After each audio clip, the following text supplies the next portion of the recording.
From New York Times Opinion, I'm Ross Douthat. I'm Carlos Lozada. I'm Lydia Polgreen.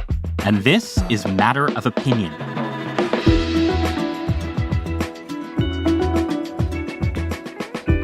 So Michelle is out this week. Miss you, Michelle. Miss you, Michelle. Which means she's going to miss our conversation about Putin and the war in Ukraine. And we'll get into the war itself in a moment, the situation on the front, how the war is going, maybe not so well, and how it might actually end.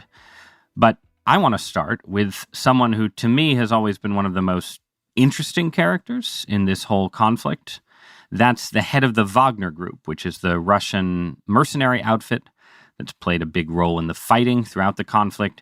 Evgeni Pregosian, who died last week in what I think it's fair to call an extremely suspicious plane crash. The guy who tried to overthrow Putin dies in a plane crash 2 months later. Who could have foreseen it? Who could have foreseen Entirely it? coincidental. Yes.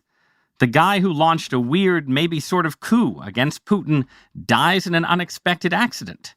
But look, with the caveat that everything we say here about Prigozhin's death comes with a big allegedly, is there any good reason to think that his death was not the work of Vladimir Putin? The only thing that would give me any doubt is that it seems like a pretty quick way to go for someone who committed what seems like, the greatest crime in Putin's books, which is a crime of betrayal. We're used to Putin being someone who likes to use, nerve agents and slow-acting poisons and things like that to go after his enemies. Allegedly. So, the only surprise to me was just how quick and painless this probably was for Prigozhin. There's nothing more important to Putin than staying in power. And here's a guy who attempted to challenge openly, dramatically, that hold on power. So, Occam's razor meets Putin's knife, whatever you want to call it. What I find really interesting about this, if it was an assassination, of course, the Kremlin has denied that. It came after there seemed to have been a sort of understanding or a deal in place between them. Prigozhin went off to Belarus, no charges for mutiny. He even visited the Kremlin in late June.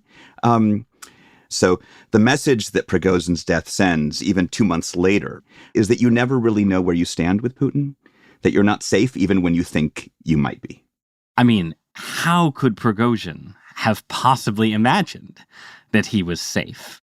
I mean, to all those of us trying to parse the literal Kremlinology of what was going on in this bizarre... It's not a metaphor. It's not a metaphor. It's literal, right? It's really literal. It's like if there was another scandal in the Watergate or something, right? Like it's in the Kremlin. To me, at the time, it just seemed so baffling that you would have a coup that went literally halfway to Moscow. You're driving to Moscow, and you're like, no, we're going to make a deal. And Prigozhin is not a figure who you would associate with sort of political naivete or anything like that. If he had made a deal with Putin and vanished to a tropical island somewhere, you might have said, okay, this guy thinks he can get away. But hanging out in Belarus, going back to Moscow, it's in a certain way, the only reason to doubt that it was Moscow is that it's so obvious that it was Moscow. Yeah. How could Prigozhin have possibly put himself in this position? I'm going to go out on a limb and say that I'm the only among the three of us who has actually been to Bangui, the capital of the Central African Republic, unless you guys want to surprise me with your travels. No, Lydia. No, you win again. Sorry. The most worldly among us. Humble brag. Just a little humble brag. Lydia Polgreen, as always. I actually ate a meal of python on the riverside there, on the beautiful river in Bangui. The reason that I mentioned Bangui is that one of my closest kind of Russia-watching friends, who's an economist, when I asked him, this is someone who lived in Moscow for a long time, what he thought was going to happen to Prigozhin, he said to me, I think Prigozhin is going to go and live in a villa in Bangui.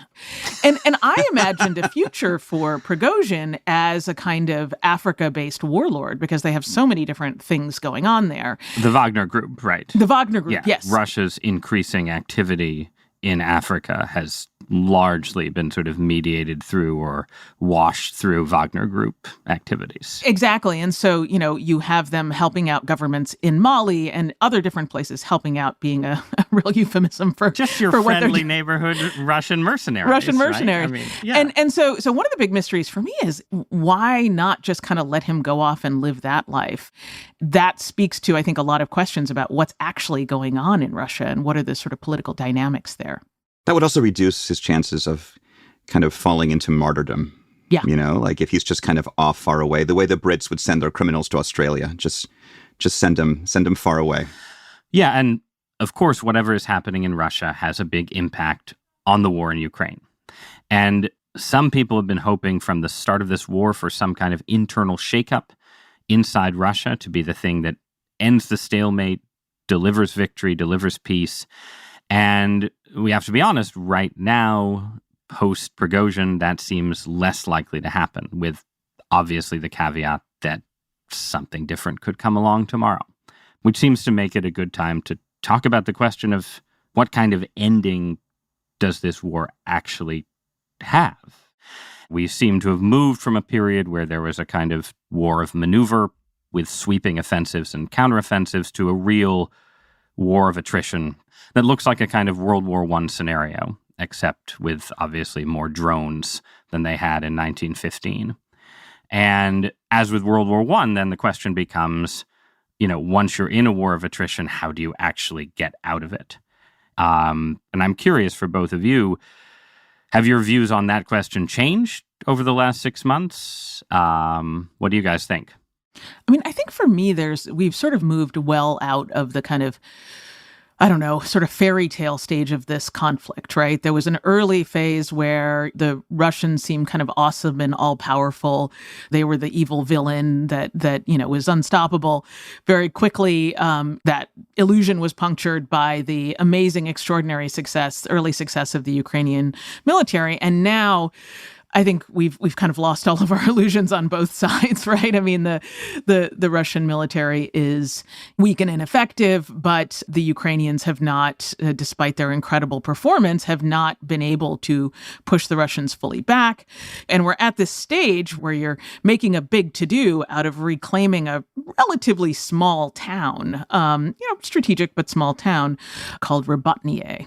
So I think that just sort of underscores your point, Ross, that, we're entering a real grind and that this is going to go on for a very, very long time, absent some sort of fundamental change in dynamic. And both Prigozhin's death and the kind of broader things on the global stage in terms of arming Ukraine and the politics in various parts of the world around this conflict, I think are bearing down and creating more sort of muck for it to get stuck in. I think it's so hard to say where we are in a war when we're in it. When it started, like you said, it seemed like it might be quick, like the Ukrainians could not withstand the overwhelming Russian assault. But, a year and a half later, here we are. Does that mean we're in the middle, in the late stages, early? I mean, the Soviets thought they'd be out of Afghanistan in like a year, and it took them 9. We thought we'd be out of Afghanistan quickly, and it took us 20. So, I never know what to say when I think kind of like, where are we? Where do we stand in the war? There was a piece in Foreign Affairs recently, I think it was called The Unwinnable War or something similarly dour. And it laid out that stalemate, that basically neither side is in a position to deliver a decisive military victory, but neither side seems to be anywhere near accepting the possibility of a negotiated solution. Do you guys remember that big controversial Rolling Stone magazine piece about Stanley McChrystal, the Runaway General? Yeah, the one they got McChrystal fired. McChrystal was then the new U.S. commander in Afghanistan. Under Obama. Well, of course, what got him fired was that he said all these kind of like nasty, terrible, petty, mainly things, he and his staff, not just McChrystal, about the administration. But there was one line in it that just really stuck with me, had nothing to do with the controversy. And it was one of McChrystal's top aides who was talking about how the war in Afghanistan would end. And he said, it's not going to look like a win, smell like a win, or taste like a win. This is going to end in an argument. And I feel a little bit about this war in similar terms. It's not going to be clean. It's not going to be sort of an overwhelming victory by one side or the other. It's going to end in an argument. Well, and also that there's a lot of talk about negotiations and different characters on the global stage who are at the heart of them and pushing them. So, there's the Crown Prince of and Prime Minister of Saudi Arabia, Mohammed bin Salman, MBS, who's trying to do his version of negotiations. You've also had China and President Xi pushing his plans. Cyril Ramaphosa, the president of South Africa, he's got his own proposal. So Pope Francis has a theoretical plan. God bless. Blessed by God, in fact. Yes, indeed. If anyone has an inside lock on that, it's definitely Pope Francis. But you have a lot of different sort of power centers or emerging or aspiring power centers in the world, seeing this conflict through lots of different lenses, and jockeying for their own interests. And this kind of no negotiation at all position that the Ukrainians have is, I think, increasingly running up against this multiplicity of interests that are pressing on lots of different pressure points around the globe. Right. I mean, and there's been a whole range of hopes, from the idea that our unprecedented economic warfare was going to bring Russia to its knees, to the idea that some kind of Prigozhin-style coup was going to replace Putin, a whole host of hopes that, we aren't going to actually have to do that kind of dirty deal in this case. And right now, that looks like a thin hope. And it also raises the question of what brings Putin to the negotiating table. Among our little group here, I think you guys can correct me if I'm wrong, but I think all of us are sort of poised somewhere between full hawk and full dove in this war. That we all sort of what else is there? We're we are grim realists, right? We're all sort of there's a tendency, therefore, for me at least, to sort of focus on the weakness of the hawk's argument and to say, look, in the end, it's going to end with an argument, like you said, Carlos, right? But the weakness of the dove's argument from the beginning has been beyond sort of just saying, okay, Vladimir, you win, which is not really a posture the U.S. can take.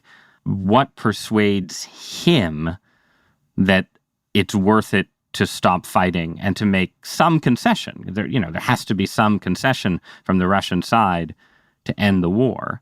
Do you guys see it differently at all? No, but I do think that there's one factor that is shifting, and Wagner was playing a really critical role in this fight, tactically in terms of providing manpower or cannon fodder, if you prefer that term. According to U.S. estimates, 120,000 Russian troops have died in this Ukraine fight so far. The same thing that made the Vietnam War ultimately lose support in the United States is something that could eventually happen in Russia. I don't think we're there yet. There are a couple of more turns of conscription, much broader conscription that could cause significantly more unrest within Russia, even among, the most ardent of Putin's supporters. And that's just underscored by the fact that Prigozhin was a really quite popular right-wing figure in Russia, right? His sort of makeshift memorial just off Red Square attracted, a pretty steady stream of mourners. So this kind of Russian greatness figure who's assassinated apparently by the Russian state, although they deny it.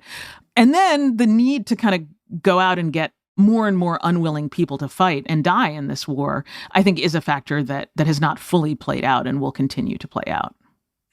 When we're trying to figure out if he'll come to the table, it reminds me of all these sort of magazine covers about what does Putin want inside the mind of Vladimir Putin, et cetera. And it's very hard to tell, what on earth Putin really wants. In a basic sense, it seems like, things are not going as expected for him, right? The war is lasting longer than folks anticipated. He's helped revitalize NATO to a certain extent, giving it a post-Cold War reason for being. He's even calling it a war. It got an upgrade after special military I think it took 10 operation. months. It took it 10 months to become a war and not a special military operation. But so what I tried to do when the war started was go back and look at some of his own writings to try to get a sense of his mindset, to the extent that anything that he writes or says, being a KGB propagandist, should be taken at face value at all. But, there was a phrase that came up twice, 20 years apart. And so it seemed like it's something that stuck in his head. And it's the paralysis of power, In this book he wrote in 2000, he said that the USSR fell apart because of the paralysis of power. You know, in the late 80s, the Soviets blinked, the cocky Americans took advantage and remade the world order, and he still resents that and laments it. He brought up the paralysis of power again on the eve of the war in Ukraine, when he said that the paralysis of power is the first step toward degradation and oblivion. He's obsessed about Russian decline. And in his mind, to avoid it, you have to wield power. It can't be paralyzed anymore. You know, and when he writes about, you know, his enemies, he says to go on the offensive, hit them so hard they can't rise to their feet. So just in the way he likes to present himself, at least, in the way he talks about how he sees war, the notion of a negotiation seems kind of anathema to the worldview that he presents. There was a great detail in that book, actually, in the 2000 book, that one of his colleagues in St. Petersburg, when he worked in the mayor's office or something, said that, you know, they would each have the standard Boris Yeltsin portrait, but Putin requested Peter the Great as the portrait in his office. You know, that's the inspiration he wanted. That's how he saw himself.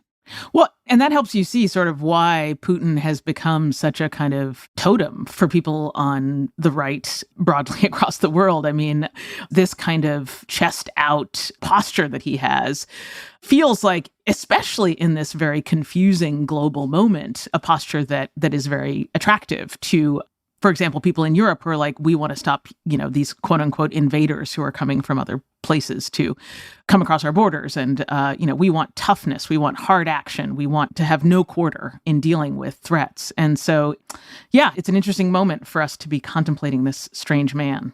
The interesting thing about this sort of Prigozhin scenario that we witnessed is that for a brief moment, you saw a potential alternative to Putin. And it wasn't great.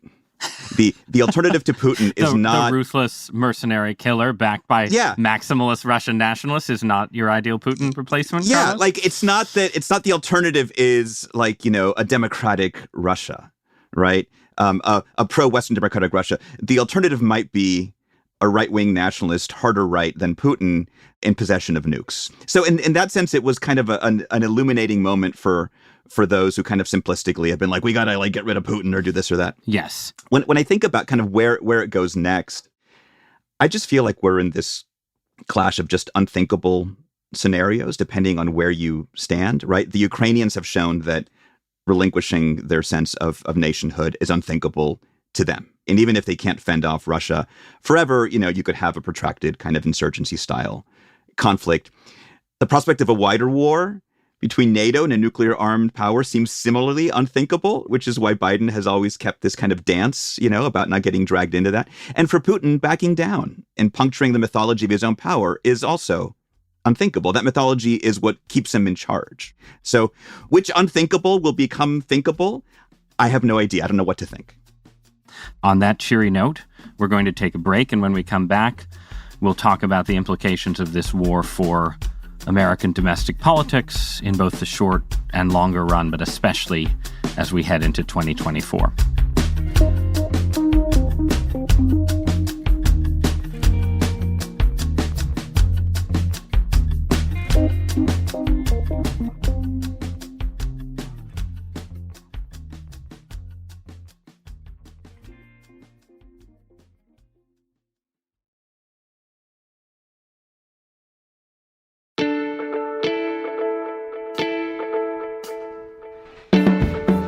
And we're back. And so I want to turn us, as promised, to the domestic American politics of the Ukraine war, where I think it's fair to say that U.S. backing for the Ukrainians had really strong bipartisan support at the outset of the war. And then over time, most of the critics of the Biden administration's pro-Ukraine policy have come from the right. You get some anti-war voices on the left, but mostly you've got everything from the tacit pro-Putinism at the very online right-wing extreme to a kind of isolationist-leaning view that treats the war as irrelevant to American interests, to a realist critique that increasingly argues the war is diverting American arms and energy from the more pressing threat of China, especially China's designs on Taiwan. And of course, we're headed into an election year, so I'm curious what you guys think, whether any of these critiques actually resonate with voters, right? These are all sort of pundit, foreign policy magazine, Twitter fight arguments. Do they matter? Do they matter in the Republican primary? Will they matter when Biden's foreign policy record is on the ballot? What do you think? Has foreign policy ever been a pivotal issue in an American election where the United States is not directly at war?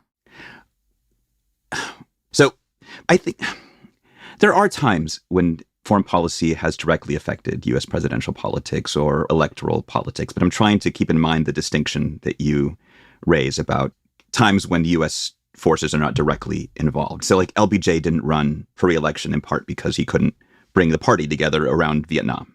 A lot of top Democrats didn't challenge George H.W. Bush in his re-election campaign because they thought he was unbeatable after the Gulf War. His son, George W., won re-election in part on the strength of his response to 9/11. Then he got creamed in the midterms in 2006 when everything was going south in Iraq. And what else? Obama in the 2008 campaign got a lot of traction because unlike other Democrats, he opposed Iraq as a, quote, dumb war. So there are moments when foreign policy intrudes very directly into electoral politics, but those are all cases where American forces were directly engaged. I don't have the history in my mind to recall moments when it was sort of a war we were supporting as opposed to a war we were waging. Right. I mean, well, and even with Biden, if you look at the history of Biden's approval ratings, there did seem to be a big foreign policy effect, more than I would have anticipated, actually, in his withdrawal, the chaotic withdrawal from Afghanistan. If you go back and look at the charts, that's when the honeymoon ended, Biden's relatively strong approval ratings started to tumble, even though it seemed like Americans had been paying very little attention to Afghanistan and supported some kind of withdrawal. The way that happened did seem to hurt Biden in a real way. But even there... Will it affect him in the election? Right. It affected his approval ratings in the moment. Will it still be that live an issue in 2024? I have no idea. Right. And even there, you had American troops. We were withdrawing American troops. It was like the helicopters from the roof in Saigon. It was us losing a war in a very literal sense, in a way that even as involved as we are, a Ukrainian retreat right now probably doesn't have the same effect. I don't know. What do you think, Lydia? I mean, I think Americans don't like to see America looking weak on the global stage. It's just not, it runs contrary, I think, to our myth of who we are and what we represent in the world. And so I do think that we are in this kind of might equals right moment where there's a real vibe in a certain part of the Republican Party that, kind of grooves with what Putin's doing and what he's all about. Like in the debate, we had candidates who wanted to send troops into Mexico to deal with the fentanyl problem, which just seems absolutely insane to me. And so I think like we're in this weird moment where, at least on the Republican side, there seems to be a lot of appetite for deploying American troops against invaders, people who are seen as invaders on our southern border. And of course, to fighting China, which is the sort of big economic threat. And it's not lost on me that both of those groups of people are people who are not white, they're not European. Whereas in, the Ukraine conflict, there's just this sort of, this is not our fight. Why are we involved? Why are we spending lots of American money there? That point of view seems to have a fairly wide berth in the Republican Party right now. So I'm a little uncertain what's going on in the Republican Party. I think first, if you look at Republicans in Congress, the Mike Pence, Nikki Haley position from the debate, that we're right to be supporting Ukraine and so on, that's still the position of the institutional Republican Party. Correct. And that has to reflect some sense that even if all of their voters aren't fully on board with that position, Republican voters are not going to punish congressmen and senators much for voting for aid for Ukraine, right? What I don't know is, do lots of Republicans think of China as a threat the way we thought about the USSR as a threat during the Cold War?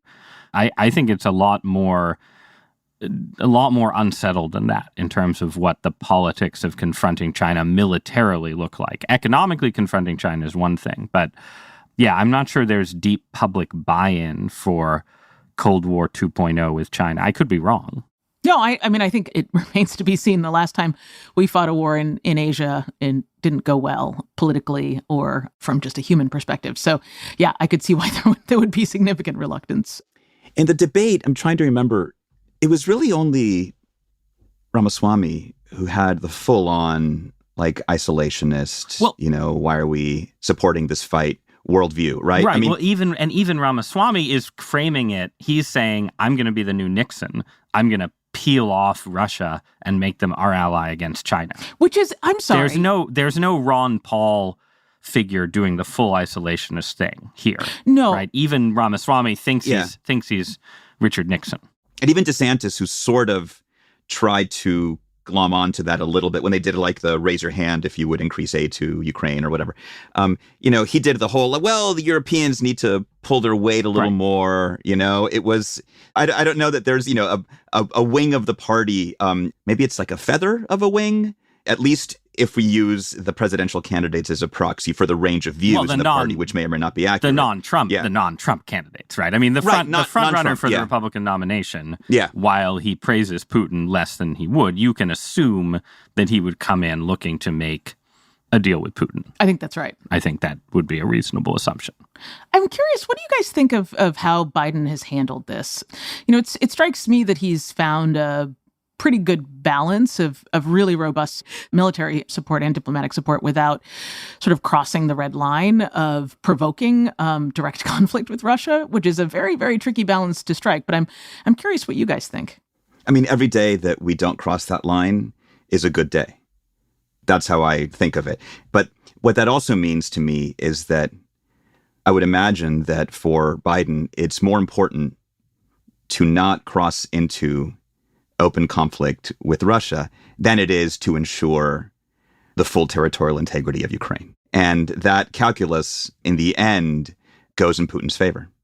Yeah, I'm pro-Biden on this front overall. I think he's struck basically the balance you suggest, Lydia, and I think it's correct to prioritize not getting into a direct shooting war with Russia. I think that's correct. I also think, though, that they've gone quite further than people might have anticipated at the outset in terms of steps that sort of go up to that line, and have correctly anticipated so far just, how far they can go without getting into a conflict with Russia.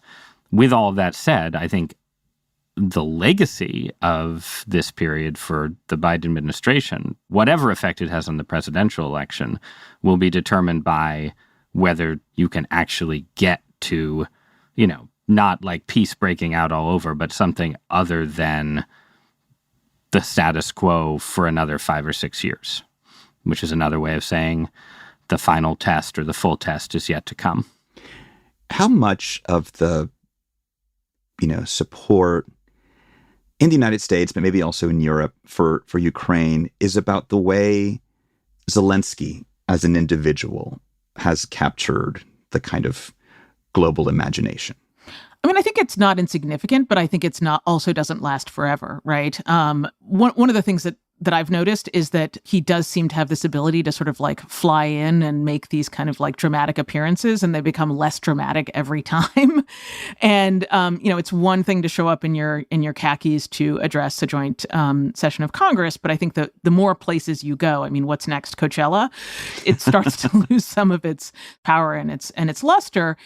And I think that as things stalemate on the battlefield, that will become ever more so. And also don't forget, I mean, there's been these kind of like, they haven't made huge headlines, but there have been these ripples in Ukraine, these, firings of officials over corruption and other kinds of incidents that point to, what are some of the kind of underlying issues in terms of governance at Ukraine that I think also have the potential to kind of erode the image of Zelensky and his government as these fighters.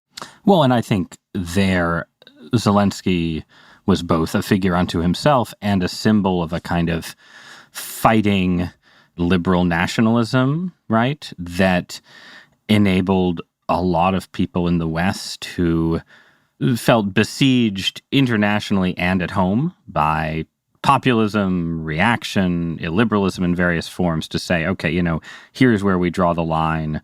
here is where we fight the battle. And yes, our attempts to spread democracy around the world have, not succeeded as one might have hoped. But here, at least, we can sort of defend the liberal West against its enemies. I think that's still a very powerful spirit. It's just hard to sustain that spirit through years of trench warfare, which is why that question of inflection points sort of circles back. Where is the moment of either Ukrainian breakthrough or an opportunity for peace? And with that, I'm just going to give myself the last word, and we'll leave it there. And when we come back, we'll be hot or cold.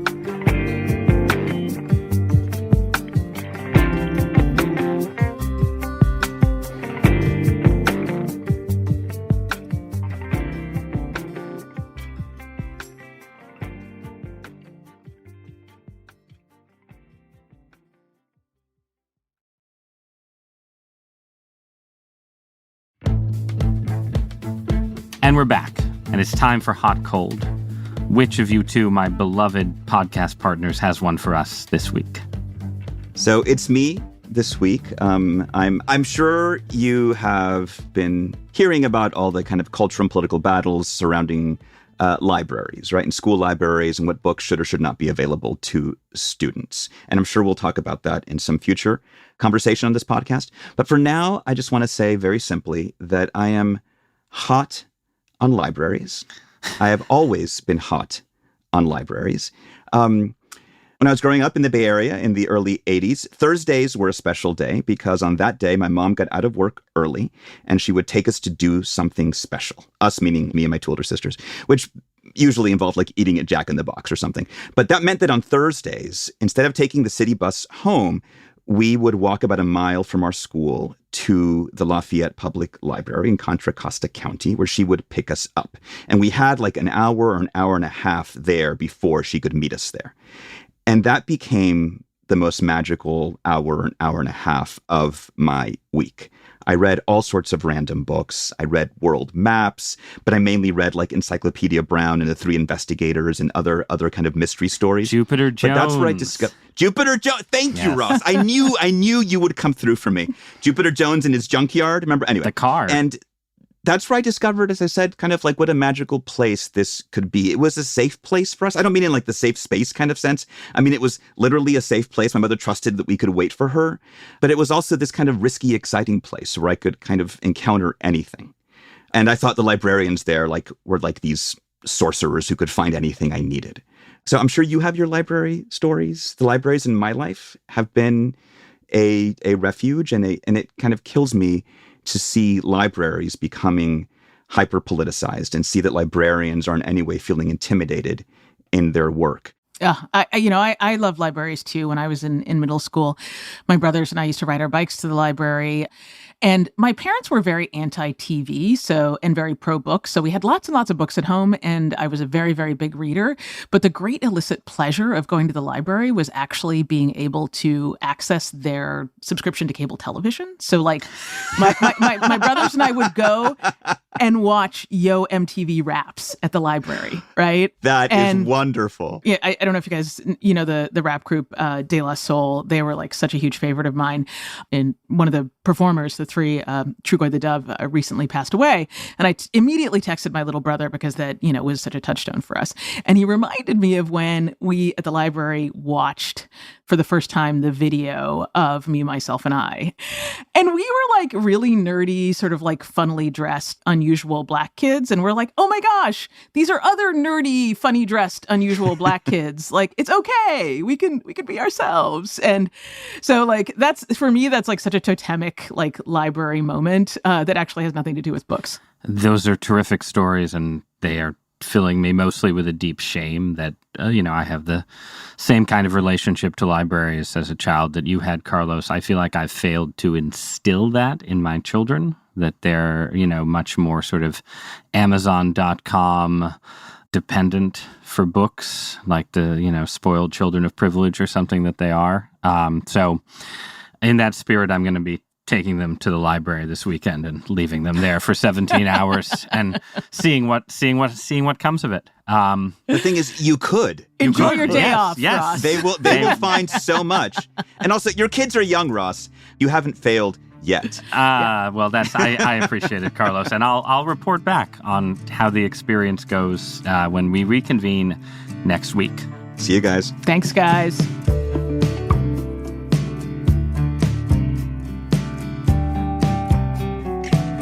Thanks so much for joining our conversation. Please give Matter of Opinion a follow on your favorite podcast app.